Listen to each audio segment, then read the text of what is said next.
Julian Clary turned to drugs to deal with crippling anxiety attacks after his boyfriend died of AIDS in the 1990s.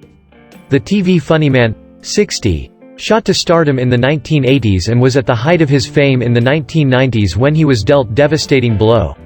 His partner Christopher died in 1991 after battle with AIDS.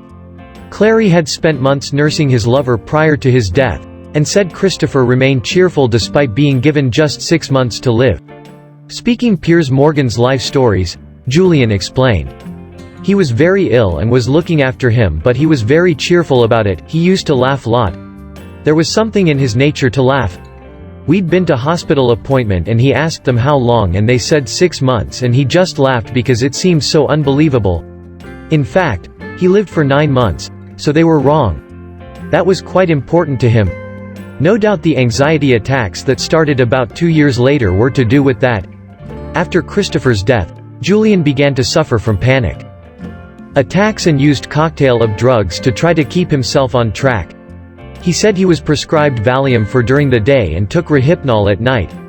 During his dark times, the entertainer suffered devastating fall from grace after making an ill-timed joke about Chancellor of the Exchequer, Norman Lamont, at the British Comedy Awards in 1993. The show was being broadcast live and the politician was in the audience when Julian declared he'd just been fisting Norman Lamont. The comment sparked major backlash, and led to Julian considering taking his own life.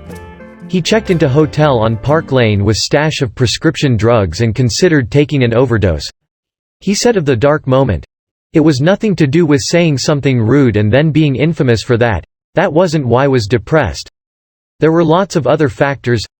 When said what said about Norman Lamont, it was joke that came to me that evening and thought I'd get laugh. I was having anxiety problems and it was manifesting as sort of day-long panic attacks. It's very hard to describe, but was so worked up that was prescribed Valium for during the day and Rohypnol to take at night. I remember I'd been driving around and did check into that hotel and did get all my pills out and thought, I'll just lie down for 20 minutes before take this major step, and then fell asleep or thought better of it." Julian went on to bounce back and found happiness again with new partner, Ian Mackley, who he wed in 2016. He won Celebrity Big Brother in 2012, but has taken half-step out of the spotlight in recent years. The star continues to perform stand-up shows and panto, and has found passion for writing children's books.